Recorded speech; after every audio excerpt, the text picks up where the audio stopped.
Hello everybody, welcome to Photo Beast. My name is Dion, I'm your host today. So last week I was outside in the yard freezing my tail off to do a video, and it included or incorporated the 50mm versus the 500mm. And there was a method to my madness for these tests, and we're going to get to that in a minute. The test concluded that the 500mm had a better bokeh than the 50mm. You might wonder why, because on paper, and according to ChatGPT, according to the majority of websites, the 50mm is supposed to produce better bokeh than this guy. But there are a lot of extremes here.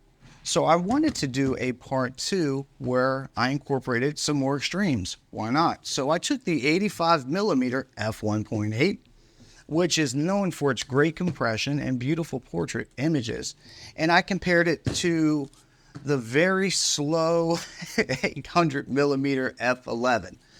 These couldn't be further from each other when it comes to lenses. You got 85 F1.8, and over here you got 800 F11. I mean, F11 versus 1.8, of course the 1.8 is going to win, or does it? Well, check out these images here. Once again, the super telephoto lens prevails. It's crazy, isn't it? Behind anything, there's always some reasoning and, of course, some science. Believe it or not, there is a formula for bokeh size.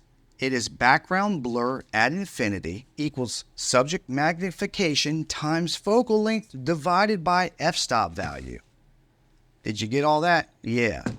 There's a formula to figure out bokeh. Bokeh. You caught me. I really say bokeh.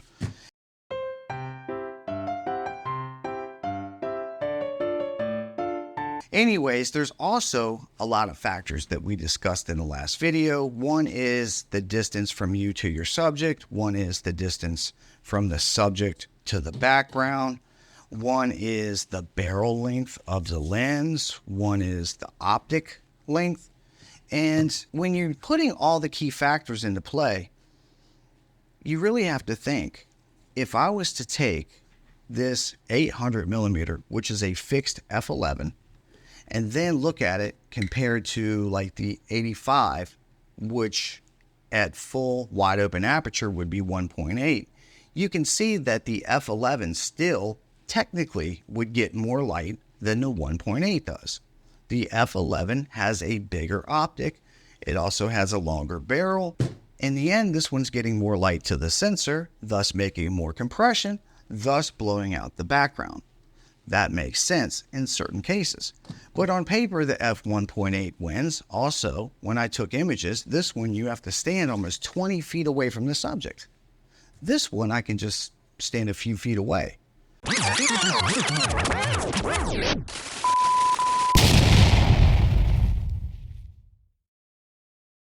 Wow, so going over all this stuff can really get things blown out of proportion. In summary, we talked about the main factors that achieve background blur. For instance, you have the distance to the subject to the background, the barrel length, the barrel size, the distance between the glass elements in the barrel, the diameter of the optic or the glass.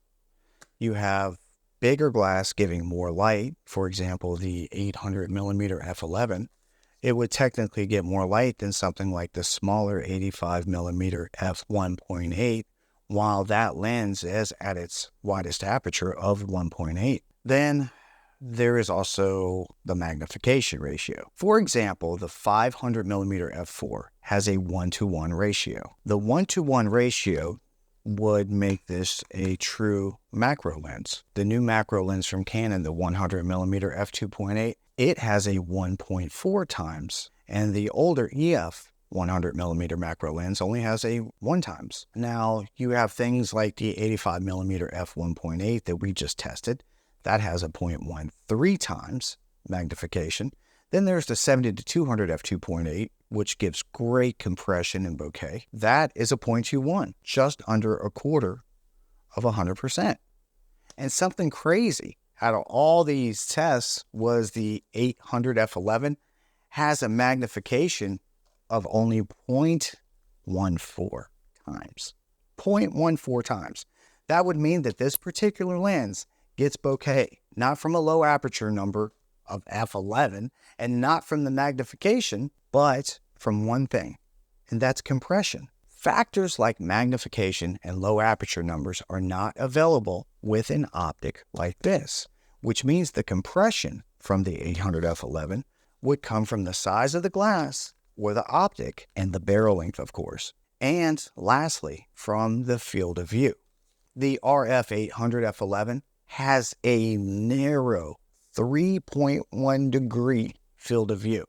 That is insane. Now, something like the 85 millimeter F1.8 that we were testing, on the other hand, it has 28 degrees. Something like the 70 to 200 F2.8 at the 70 end would have 34 degrees, and at the 200 end would have a 12 degree field of view. All these factors, they dictate how much background blur that you will get. But in the end, there are 3 more things that we need to go over. Now, we just talked about some tried and true methods to get that envious background blur into your photo.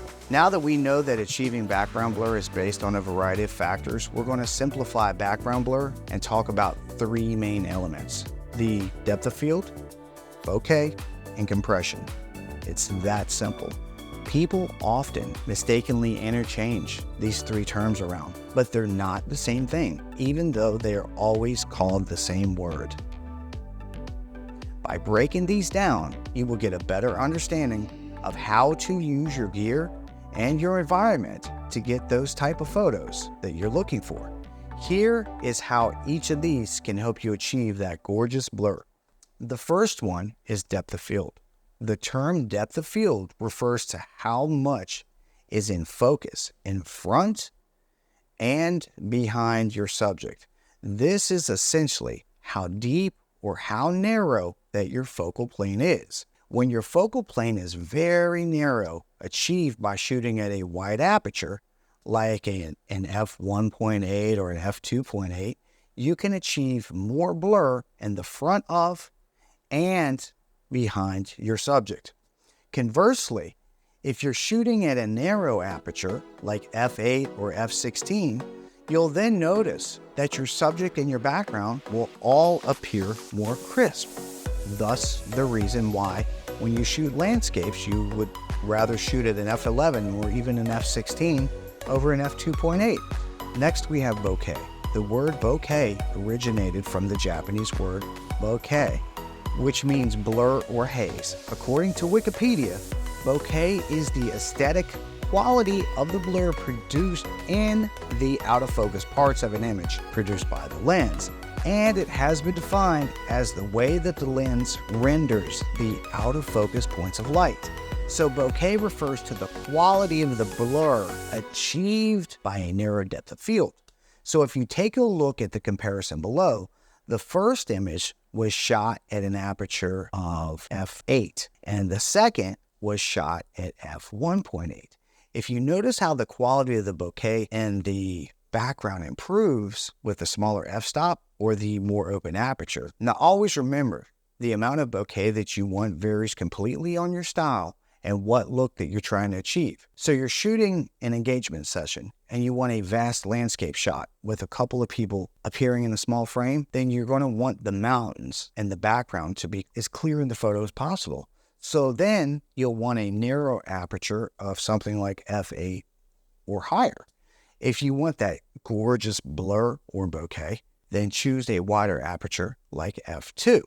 But I'm going to give you a little hint. If you shoot an f2 with a group of people, make sure they're all in a nice line, because remember earlier when we looked at the depth of field, if one person gets a little closer to you or a little further away than the other people in that line, then that person could potentially be out of focus because of the narrow depth of field.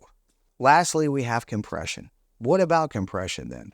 Have you seen that word thrown around and wondered what on earth it means or how it's different from bokeh or depth of field? Compression is a phenomenon produced by telephoto lenses, like we talked earlier, in which the background seems to be flattened and pulled closer to the subject or compressed. The 500 or 600 f4s give you that really good compression, because there are multiple factors going on with this lens. We have the telephoto size glass that's further apart. We've got a bigger optic letting in more light. We go at a low aperture number. There's just so many things that give this lens great bokeh and great compression. Now, compression is the phenomenon produced by a telephoto lens in which the background seems to be flattened and pulled closer to a subject, or compressed. Compression can have a huge impact on your bokeh, giving it a really smooth, beautiful, creamy effect. These images below were taken at different apertures and at different telephoto lengths with a few different lenses. But notice that the field of view is smaller. The background appears to be pulled in, rendering a soft, buttery look. You can see in the examples that a 35mm lens produces much less compression than something like a 500mm f4. Here's a recap. Your depth of field is determined by how narrow your focal plane is, and a narrow focal plane will produce more blur in front of and behind the subject. The quality of that blur is called bokeh, and the compression is the phenomenon that pulls your background in and smooths out the bokeh even more. It's really that simple, guys. Thank you for staying to the end of the video, and if you made it this far, if you could just do us a favor here at PhotoBeast, please give us a like and comment below. Let us know if you prefer creamy backgrounds or just everything in focus. Also, the reasoning behind this video is to not only understand the creative side of photography on when or when not to use a shallow depth of field, but understanding your depth of field will also in turn allow you to become a better photographer. It will allow you to understand that by using certain apertures that your focal plane is less, thus making target acquisition a little harder in certain situations. So by understanding that, you might be able to capture shots that you wouldn't normally be able to capture just by understanding bokeh. But that will be the next video in this series of understanding focal planes and how your aperture plays a role in it. We love you, and until next time, don't be ordinary, be extraordinary. See you guys in the next video.